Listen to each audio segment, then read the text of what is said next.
तो अब हम लोग वेक्टर्स में कुछ बेसिक टर्मिनोलॉजी यूज होती है, कुछ बेसिक प्रोसेस यूज होती है, तो उस बेसिक प्रोसेस के बारे में हम लोग बात करने वाले हैं।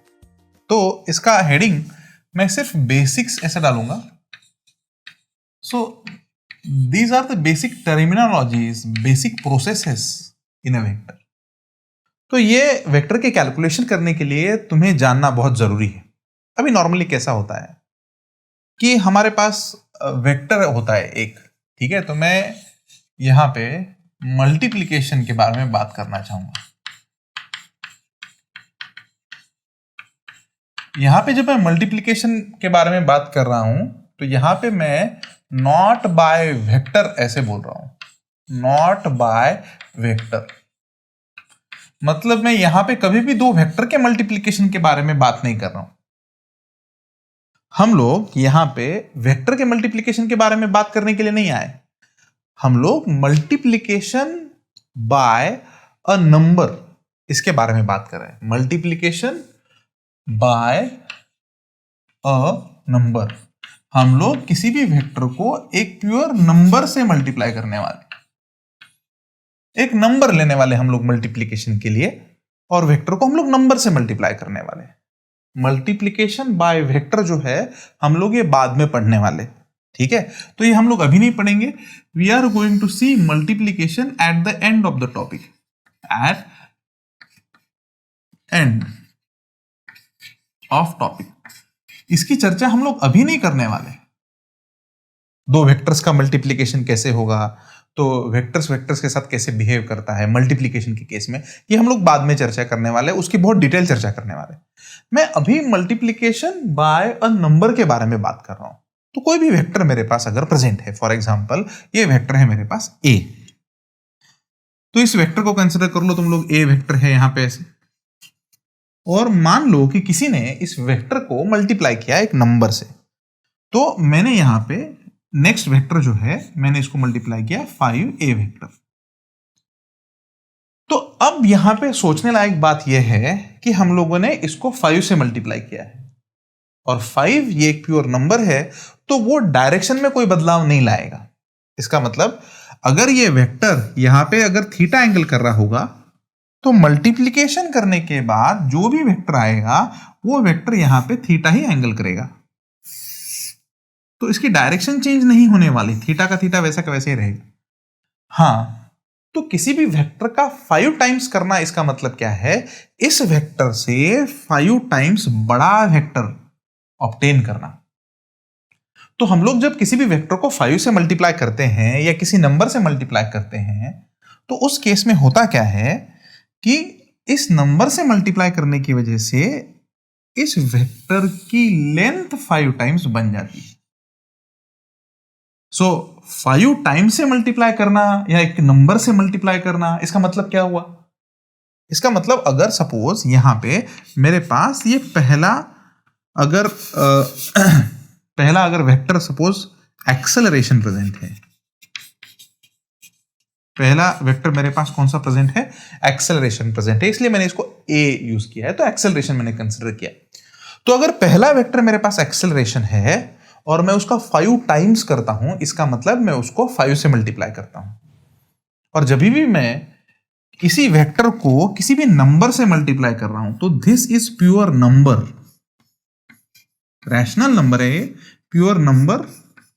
तो इस नंबर से अगर मैं मल्टीप्लाई कर रहा हूं, तो इससे क्या होगा, multiplication bye a pure number only increases magnitude. तो मैग्नीट्यूड में इंक्रीज होगी। तो 5 से मल्टीप्लाई किया, तो 5 से मल्टीप्लाई करने की वजह से मैग्नीट्यूड में इंक्रीज हुआ, प्योर नंबर से मल्टीप्लाई किया हम लोगों ने। लेकिन 5 का यूनिट कुछ नहीं था, एक वो प्योर नंबर था। तो अगर ये पहले क्वांटिटी एक्सेलरेशन है, तो बाद में ये भी क्वांटिटी कौन सी होगी, एक्सेलरेशन ही होगी। तो किसी भी क्वांटिटी को अगर हम लोग नंबर से मल्टीप्लाई करते हैं, तो उसका मैग्नीट्यूड उतने टाइम्स बन जाता है। मैंने 5 से मल्टीप्लाई किया तो मैग्नीट्यूड 5 टाइम्स बना, 10 से मल्टीप्लाई करता है मैग्नीट्यूड 10 टाइम्स बनता। उसकी डायरेक्शन चेंज हुई क्या? नहीं नहीं नहीं नहीं, डायरेक्शन चेंज करने के लिए वेक्टर को रोटेट करना जरूरी है, ऐसा कुछ किया नहीं हम लोगों ने। और 5 इस नंबर से मल्टीप्लाई किया है, इसलिए इस क्वांटिटी का यूनिट भी नहीं चेंज हुआ, so unit also constant. Number से मल्टीप्लाई किया ना, तो यूनिट हमारे पास कांस्टेंट है। और अगर मेरे पास यूनिट कांस्टेंट है, इसका मतलब पहले भी क्वांटिटी एक्सेलरेशन थी और बाद में भी क्वांटिटी एक्सेलरेशन ही है। क्लियर? लेकिन अब बच्चे के दिमाग में एक सवाल आएगा कि सर आपने नंबर से मल्टीप्लाई किया, लेकिन यहां पे अगर मैंने किसी स्केलर क्वांटिटी से मल्टीप्लाई किया,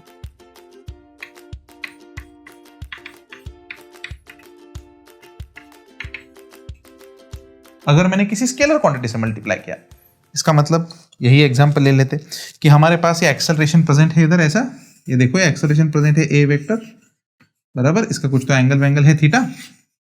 अब मैंने इसको मल्टीप्लाई करते वक्त थोड़ा सा दिमाग लगाया, यहां पे मैंने सिर्फ 5 से मल्टीप्लाई किया है ना, तो मैंने यहां पे 5 से मल्टीप्लाई नहीं किया, मैंने यहां पे मास इक्वल टू 5 kg से मल्टीप्लाई किया बराबर।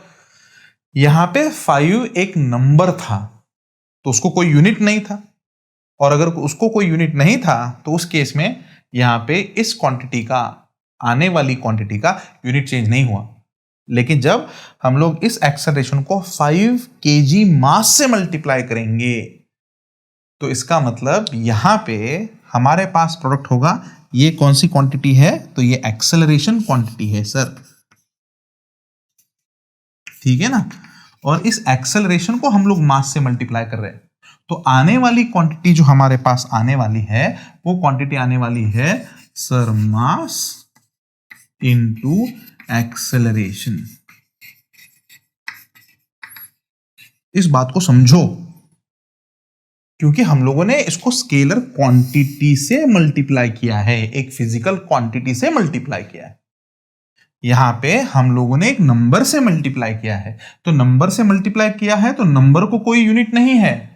लेकिन अगर मैंने मास 5 kg से मल्टीप्लाई किया, तो इसका मतलब अब ये वेक्टर वही वेक्टर नहीं रहेगा, ये वेक्टर अब बदल जाएगा और ये वेक्टर बन जाएगा फोर्स, है ना। तो एक्सेलरेशन फोर्स बन जाएगा, सो क्वांटिटी विल चेंज। सो आप अगर स्केलर से मल्टीप्लाई करते हो तो यहां पे क्वांटिटी, शॉर्ट फॉर्म में लिखता हूं, चेंज होती है, यहां पे क्वांटिटी चेंज होती है। एंड इसका मैग्नीट्यूड यहां पे 5 से मल्टीप्लाई किया है, तो यहां पे मैग्नीट्यूड भी 5 टाइम्स होगा, सो यहां पे मैग्नीट्यूड बिकम्स 5 टाइम्स। तो यहां पे आपको मैग्नीट्यूड 5 टाइम्स मिलेगा और क्वांटिटी पूरी बदली हुई मिलेगी। तो अब जो क्वांटिटी हम लोग यहां पे लिखेंगे, इसकी डायरेक्शन चेंज नहीं होगी, तो डायरेक्शन इज कांस्टेंट। ये भी इंपॉर्टेंट पॉइंट है, डायरेक्शन कांस्टेंट है यहां पे। इसका मतलब ये जो आने वाला फोर्स है और ये एक्सेलरेशन है, ये दोनों के दोनों सेम ही डायरेक्शन में एक्ट होंगे। यहां पे भी नंबर से मल्टीप्लाई किया है तो यूनिट कांस्टेंट रहा है, और यहां पे भी डायरेक्शन कांस्टेंट रहा है। डायरेक्शन कांस्टेंट है यहां पे भी, तो डायरेक्शन कांस्टेंट है, इधर भी डायरेक्शन कांस्टेंट है, क्योंकि हम लोगों ने उस वेक्टर को रोटेट वगैरह कुछ नहीं किया है। लेकिन यहां पे स्केलर से मल्टीप्लाई करने की वजह से क्या हुआ, क्वांटिटी चेंज हुई, मास से मल्टीप्लाई करने की वजह से इसका मैग्नीट्यूड 5 टाइम्स बन गया, और यहां पे डायरेक्शन कांस्टेंट रहा, जो एंगल करता है यहां पे एंगल थीटा बन गया। लेकिन ये स्केलर क्वांटिटी होने की वजह से पहले हमारे पास एक्सेलरेशन था और बाद में हमारे पास ये फोर्स बन गया। सो नंबर से मल्टीप्लाई करने में क्वांटिटी चेंज नहीं होती, यूनिट चेंज नहीं होता। लेकिन स्केलर अगर फिजिकल क्वांटिटी से मल्टीप्लाई कर रहे हो तो तुम्हारे पास यूनिट चेंज होगा और तुमको दूसरी क्वांटिटी मिल जाएगी। तो बेसिक के बारे में हम लोग चर्चा कर रहे हैं, और हम लोगों ने अभी देखा multiplication by number and multiplication bye scalar quantity. Physics में ये दूसरा बेसिक भी बहुत इंपॉर्टेंट है, क्योंकि कितनी बार न जाने ये क्वेश्चन आता है और इस चीज का हमें बहुत बार जरूरत भी गिरता है। अच्छा, ऐसी कौन सी चीज है sir? What is the angle between the vector? Angle between vector. Sir दो वेक्टर्स के बीच में एंगल क्या है ना? अब तुम लोग बोलोगे क्या बात कर रहे हो सर, क्या दो लाइन के बीच में हमें एंगल निकालने को नहीं आता? तो अगर इसका मतलब है मेरे पास ये पहली लाइन है ना, मेरे पास ये दूसरी लाइन है, तो आप ये मान रहे हो कि हमको इन दोनों के बीच में एंगल निकालने को नहीं आएगा। तुमको एंगल निकालने को आएगा, लेकिन दो जब लाइंस एक दूसरे को कट करती हैं तो चार एंगल्स फॉर्म होते हैं यहां पे, लेकिन एंगल बिटवीन द वेक्टर्स हमेशा एक ही होता है। तो देखो इसका बेसिक लॉजिक कैसा है कि हमारे पास सपोज एक वेक्टर है ऐसे, ए वेक्टर, और हमारे पास और एक वेक्टर है सपोज मान लो बी वेक्टर, और बी वेक्टर इस हॉरिजॉन्टल लाइन के साथ एंगल करता है एंगल 60 डिग्री, बराबर। तो इन दोनों वेक्टर्स के बीच में का एंगल पूछा है हमें। हमारा क्वेश्चन क्या है, what is the angle between the vectors, what is angle between A vector and B vector. A vector और बी वेक्टर के बीच में एंगल क्या है, हमारा वो क्वेश्चन है। तो इस क्वेश्चन को सॉल्व करने के लिए बच्चों के पास बहुत सारे तरीके हैं। बच्चे कैसे कैसे रिप्रेजेंट करते देखो। सर इसका पहला रिप्रेजेंटेशन मैं तुमको बताता हूं, पूरा डिटेल में बताता हूं। ये बी वेक्टर ऐसे रखेंगे, है ना, और इस ए वेक्टर को आगे लेके जाएंगे ये लोग, ऐसा रिप्रेजेंट करेंगे, ठीक है ना। सो सर ये ए वेक्टर आ गया, ये बी वेक्टर आ गया। देखो सर ये वाला एंगल 60 है। पहला रिप्रेजेंटेशन ये करेंगे। दूसरे लोग क्या करेंगे, इस बी वेक्टर को ऐसे ही कांस्टेंट रखेंगे या बी वेक्टर को ऊपर लेके जाए, ठीक है ना। बहुत सारे तरीके से कर सकते हो। तो इसको हम लोग ऐसा रखेंगे, ये ए वेक्टर मैंने ऐसे लिया, ठीक है ना, ए वेक्टर को मैं ऐसे ही पैरेलल लिया और बी को मैं ऊपर लेके गया।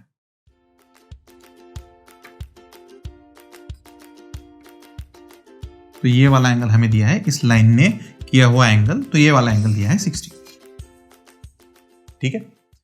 बहुत सारे केसेस में और भी क्या करते हैं कि वो ऐसा भी रिप्रेजेंट करते कि हमारे पास ये ए वेक्टर ऐसा ले लेते, बी वेक्टर ऐसा ले लेते, और यहां पे इन दोनों के बीच में एंगल हम लोग कंसीडर करते 60,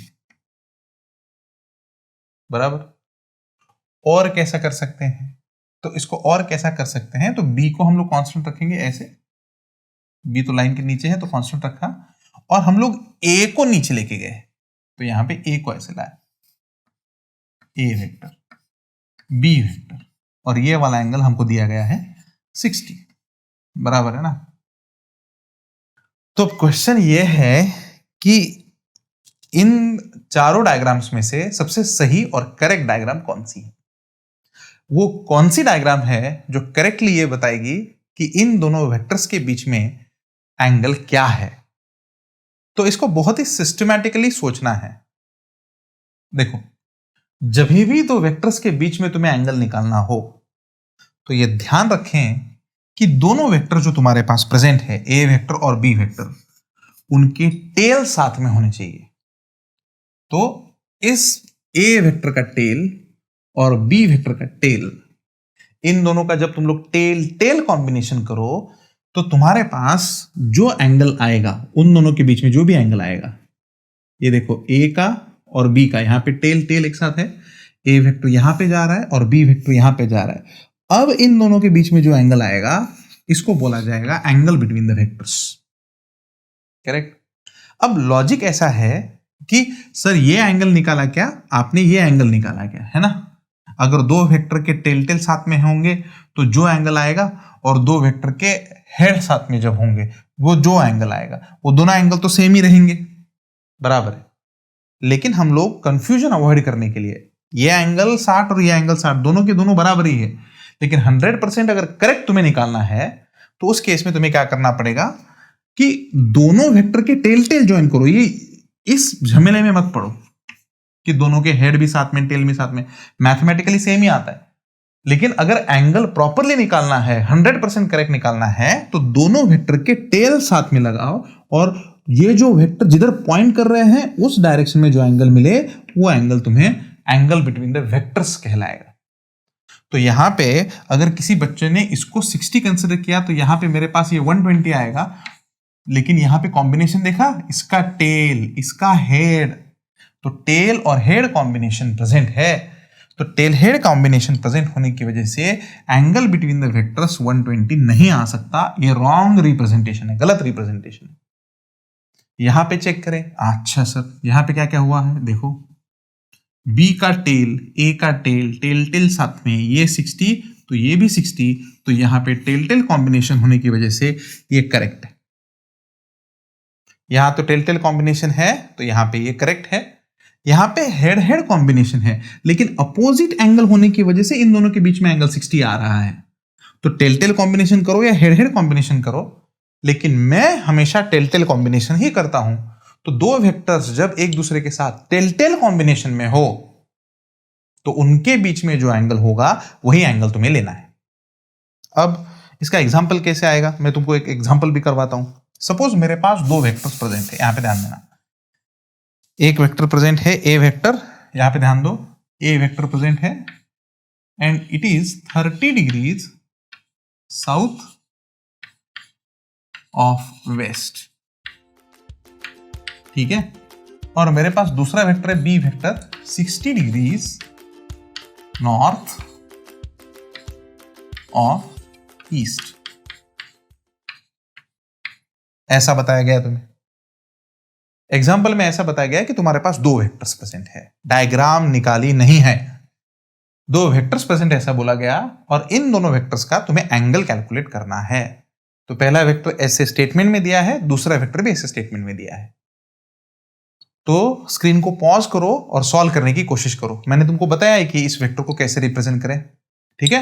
चलो आ जाओ सॉल्व करेंगे। सबसे पहले हम लोग डायरेक्शंस मार्क करके लेंगे। तो मेरे पास ये आ जाएगी नॉर्थ, ये आ जाएगी ईस्ट, ये आ जाएगी वेस्ट और ये आ जाएगी साउथ, है ना। ये ऐसे हॉरिजॉन्टल प्लेन में है, मैंने बताया था, वर्टिकल बोर्ड के प्लेन में नहीं है, ये ऐसा हॉरिजॉन्टल प्लेन में डायरेक्शन है। तो चलो पहले के बारे में सोचेंगे। मैंने क्या बोला था, पढ़ना कैसे, इसको इधर से पढ़ना है, ऐसे इस डायरेक्शन में पढ़ना है। तो सबसे पहले वेस्ट को पकड़ो। सर वेस्ट को पकड़ा मैंने, वेस्ट से 30 डिग्री साउथ की तरफ जाओ, वेस्ट से 30 डिग्री साउथ की तरफ जाओ, मतलब ये वेक्टर, ये एंगल कितना कर रहा है 30 डिग्रीज, और ये मेरे पास वेक्टर आ गया ए वेक्टर। क्लियर। चलो बी को रिप्रेजेंट करेंगे। तो बी को भी पढ़ते वक्त कैसे पढ़ेंगे, इस डायरेक्शन में पढ़ेंगे, तो इधर से शुरू होके इधर जाएंगे, ठीक है ना। सो ईस्ट से नॉर्थ की तरफ जाएंगे, ईस्ट से नॉर्थ की तरफ जाएंगे। तो ईस्ट को पकड़ेंगे पहले। सो ईस्ट को पकड़ा सर यहाँ पे, ठीक है ना। और ईस्ट से नॉर्थ की तरफ एंगल 60 जाना है, तो यहां से हम लोग एंगल 60 बनाएंगे। देखो ये आ गया बी वेक्टर, यहां से एंगल 60। मुझे पहले से ही पता नहीं है कि क्या होगा, लेकिन हम लोग कैलकुलेशंस करेंगे। तो चलो इन दोनों वेक्टर्स के बीच में एंगल निकालना है। तो यहां पे टेल टेल कॉम्बिनेशन हमारे पास आया, बराबर। तो चलो आ जाओ, ये 30, ये वाला 30, बराबर, और ये वाला 90। Clear everyone. ये 60 है तो ये 30 है, ये 90 है और ये 30 है। तो एंगल बिटवीन द वेक्टर्स मतलब ये पूरा कैलकुलेशन रहेगा। तो 30, 90 और 30, सो 30 प्लस 90 प्लस 30, इसका मतलब ये एडिशन कर सकते हो 150। और चेक करना कॉम्बिनेशन, दोनों का टेल एक साथ यहां पे प्रेजेंट है, तो टेल टेल प्रेजेंट है, तो उन दोनों के बीच में एंगल आएगा 150। Clear. And that's how you calculate angle between the vectors. अभी एंगल बिटवीन द वेक्टर्स का और एक एग्जांपल हम लोग देखने वाले हैं। यहां पे थोड़ा सा ध्यान दो, और इस एग्जांपल में थोड़ा सा चेंजेस करने वाला हूं मैं, ज्यादा कुछ चेंजेस नहीं करने वाला।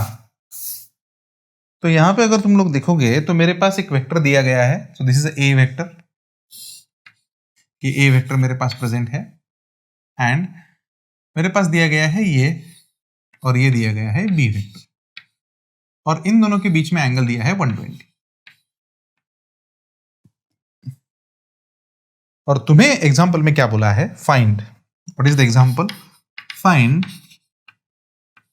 Angle between 5a and 3b, इन दोनों के बीच में एंगल फाइंड आउट करने को बोला गया है।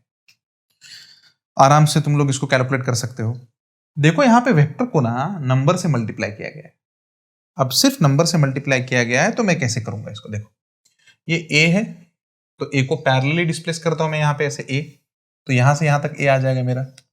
लेकिन 5a मतलब इसका 5 टाइम्स मुझे लेना पड़ेगा a से, so that is 5 times a approximately.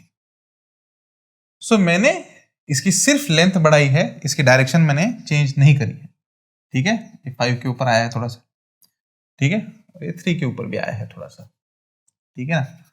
तो मैंने a वेक्टर का 5 टाइम्स किया, मतलब लेंथ बढ़ाई है 5 टाइम्स, और इसका डायरेक्शन मैंने चेंज नहीं किया है, क्योंकि नंबर से मल्टीप्लाई करने के बाद डायरेक्शन चेंज नहीं होता। और अगर तुम लोग b को देखो तो b में भी क्या होगा, b इसी लाइन में 3 टाइम्स बन जाएगा। इसका मतलब इसकी लेंथ इसी लाइन में 3 टाइम्स बढ़ेगी, बराबर। लेकिन इसकी डायरेक्शन चेंज नहीं होगी, तो इसका मतलब हम लोग इस b को उठा के यहां पे रख सकते हैं। तो टेल टू टेल मैच किया मैंने, तो b को मैंने उठाया यहां से यहां तक रखा, टेल टू टेल मैच किया, और यहां से 3 टाइम्स b ये वेक्टर बनाया, ठीक है ना। तो इस वेक्टर को मैंने आगे डिस्प्लेस किया है ऐसे, और इसका 3b वेक्टर बनाया मैंने। हमको एंगल देते वक्त ये वाला एंगल दिया हुआ है 120। मैंने यहां पे टेल टेल कॉम्बिनेशन अचीव किया क्या? हाँ, मैंने यहां पे टेल टेल कॉम्बिनेशन अचीव किया। और एक बार मैंने टेल टेल कॉम्बिनेशन अचीव किया, तो वो अचीव करने के बाद इन दोनों वेक्टर्स में जो एंगल होगा, इसी एंगल को हम लोग एंगल बिटवीन द वेक्टर्स बोलेंगे। तो देखो b की ये लाइन है कंप्लीट, ये पूरी लाइन b की है, यहां से यहां तक एंगल 120 है, तो ये रिमेनिंग एंगल होगा, ये टोटल एंगल होगा 180, ये है 120, तो ये एंगल होगा 60 degree. So what is the angle between 5a vector and 3b vector? That is 60 degree. हम लोग लिख सकते हैं थीटा इक्वल टू यहां पे कितना आएगा, 60 डिग्री, ऐसा तुम्हारा आंसर आएगा, ठीक है। अब इसमें और कैलकुलेशंस तुम लोग कर सकते हो। देखो और कॉम्प्लिकेटेड अगर सवाल बनाना है तो हम लोग ऐसा भी बोल सकते हैं, फाइंड एंगल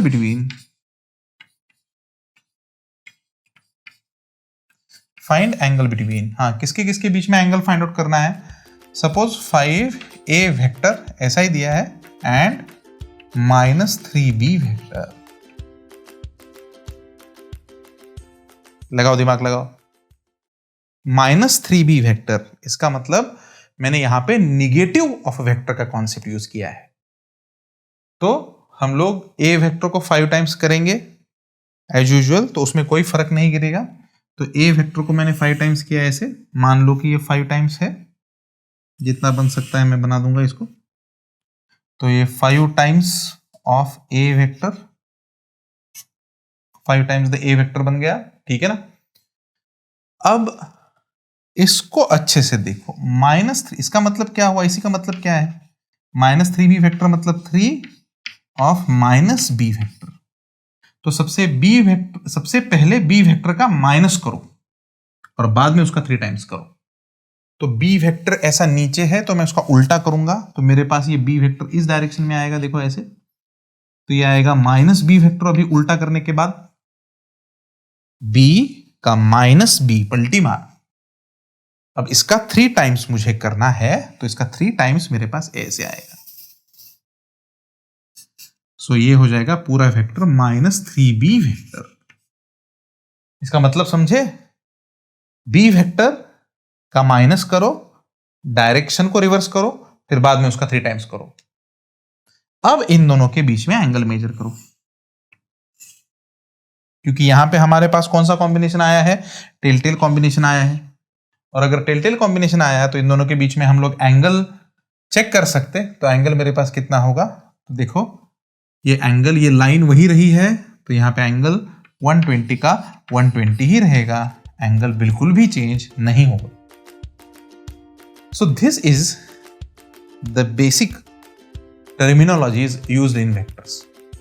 एक वेक्टर को स्केलर से मल्टीप्लाई किया तो क्या होगा, फिजिकल क्वांटिटी से मल्टीप्लाई किया तो क्या होगा, लेकिन वो फिजिकल क्वांटिटी ये वेक्टर नहीं होनी चाहिए। नंबर से मल्टीप्लाई किया तो क्या होगा, तो नंबर से या स्केलर क्वांटिटी से मल्टीप्लाई किया तो सिर्फ उसका मैग्नीट्यूड बढ़ता है, डायरेक्शन या एंगल में कोई फर्क नहीं गिरता। और एंगल बिटवीन द वेक्टर्स अगर कैलकुलेट करना है सो बेस्ट है टेल के ऊपर टेल रख दो, तो दोनों टेल जब मैच आउट होंगे तो उन दोनों के बीच में जो एंगल होगा that is called angle between the vectors. इसी के साथ हम लोग आज का लेक्चर खत्म करते हैं दोस्तों। तो आज का लेक्चर थोड़ा सा लेंदी है, तो मैंने कल के लेक्चर का भी बहुत सारा पार्ट आज ही कवर करने की कोशिश करी है। कल संडे है तो संडे के लिए तुम लोग ये स्केलर वेक्टर का पूरा जितना भी मैंने लेक्चर्स कवर करवाया है उन सभी लेक्चर्स का अच्छे से रिवीजन करो और उसके प्रॉपरली नोट्स बनाओ। हम लोग मंडे के लेक्चर्स के लिए मिलेंगे। इसी वीडियो लेक्चर के साथ में तुमको नोट्स भी प्रोवाइड कर रहा हूं, तो सभी जितने भी नोट्स है हमारे व्हाट्सएप ग्रुप में प्रेजेंट होंगे, तो उस नोट्स का भी प्रॉपरली रिविजन करें और उसी के साथ नोट्स अपने खुद के भी बनाते रहें। हम लोग मंडे के लिए बनेंगे। Clear? Thank you everyone, thank you very much.